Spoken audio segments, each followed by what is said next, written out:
Hi everyone, it's Christine, your lovable, huggable muse, and we're bringing you our uploads from our downloads. And today, you guys, we're going to be talking about an idea that's part of the law of attraction. This is called the law of exchange. So, I was actually going through my feeds today and I saw a post about this upcoming stimulus. And I was really bothered by the idea that they had these plans to put out another $3 trillion onto the government budget. And I wasn't quite sure exactly why. I was just having these uncomfortable feelings about it. So I basically put it out there and reposted it onto one of my feeds just to kind of see what kind of responses I would get. And I definitely got a whirlwind of responses from people, some positive and some negative. And I thought because of that, it would be a really good idea to go ahead and do a video on this topic. And it wasn't really because I believed in the monetary system or government in a sense that I had any kind of power over me like that I even had some weird thoughts about the upcoming stimulus proposal. I mean, when you're in the vortex, you just don't experience the world in that way.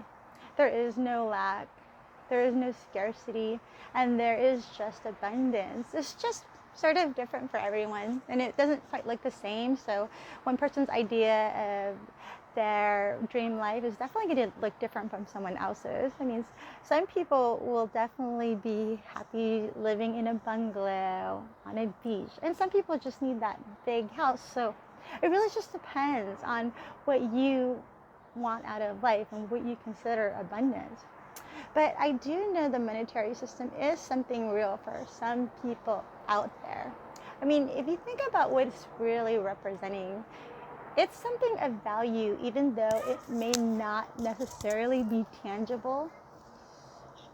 It's pretty much where my energy, which is basically in a sense of what I do for work or the type of service that I offer, is being traded for that hypothetical dollar.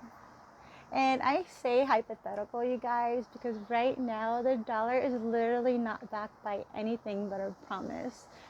It's basically like an IOU. But that's still a promise many of us still honor and put our faith in. We hope that if we work hard and gain these promises, that we can get something of value in return. And as important it is for me to have my beliefs about money and abundance, it's also really important for me to honor and understand other people's beliefs as well. I mean, whether or not I think they're right or wrong, it still is their story and narrative. And it may need healing, but coming at it in such a negative and judgmental way won't actually benefit the other person. Especially for a lot of us who are doing healing, it's really important for us to kind of understand what's going on with that person in terms of why they see money the way they do and why they react to it in the way they do. So at least we can have some background on that. I mean, I just literally remembered the last stimulus and how it was pretty effective in supporting everyone it really needed to. I mean, even though there should have been enough for everyone, it was what? Some $2 trillion for a few 100 million people. Even though it was mathematically and set up so there should have been enough for everyone, some people who really needed it were just not able to get relief. And it was just really important for me to understand why that was. I mean, during that time, did I think it was because the universe wasn't doing its job, that it wasn't still putting out, that it wasn't abundant, and that there wasn't enough for everyone? No, not at all.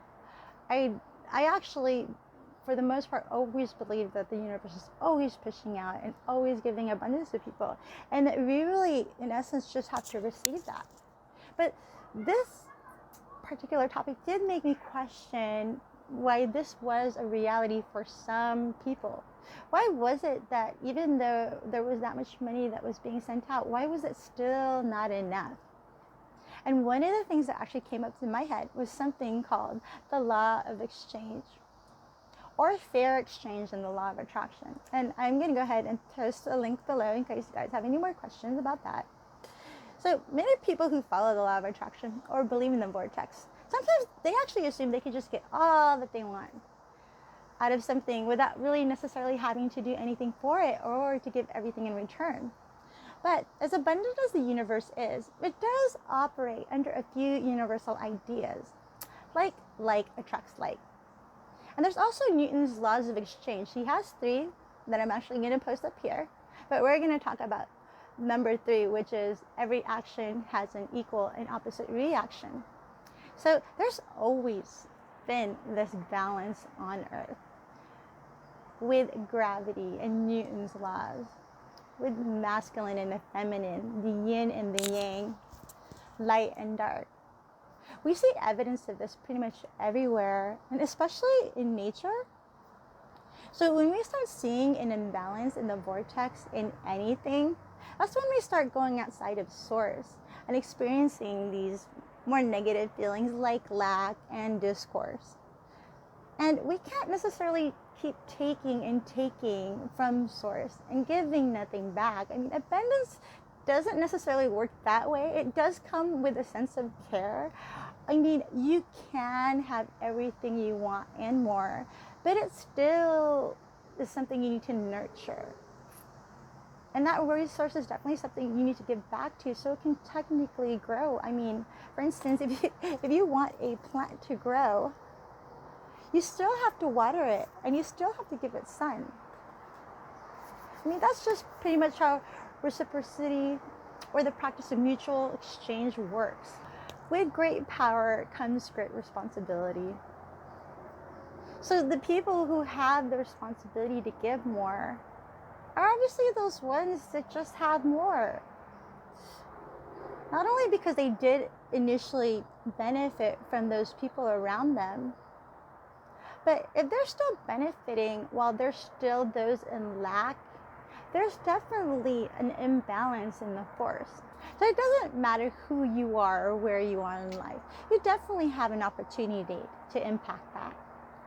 And the right kind of give and take and trying to figure out what that is can be tricky, because what may be valuable to you may not necessarily be as valuable to someone else.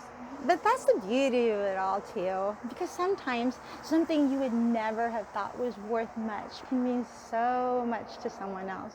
So even if you think you have nothing to offer someone because you don't necessarily have the right education or the right kind of resources, let me tell you guys, you have everything to give someone. If you have time or ideas or something that you value, it could definitely be of some value to someone else. And in my economics class, I learned about a value system called the Oodles of Happiness, which I'm always really excited to share with people. It doesn't necessarily use a monetary system to establish worth. It basically establishes worth based on the amount of joy or happiness that it can give a person. And wouldn't that be an amazing way to run the economy? I mean, I'm definitely happy to share these posts with you, especially when it comes to talking about the economy or talking about how we view money in terms of how it correlates with the law of attraction. I think those things are so important. So I will be posting some of these articles and some meditations on abundance and the law of attraction and Newton's law. And I'm going to be posting Newton's law up here, which is the 3. And I'm definitely going to be going over that in another series and topic. I think that's one of the things that's kind of important in understanding how the laws of exchange work. And we can definitely dive deeper into that in our next series. You guys, thank you so much for coming out and spending time with me. I definitely honor the time we have together. If you enjoyed any of this, or you think someone could use this right now, please like and subscribe and share with your friends. But until next time, you guys, you have an amazing day. Thank you so much. Bye-bye.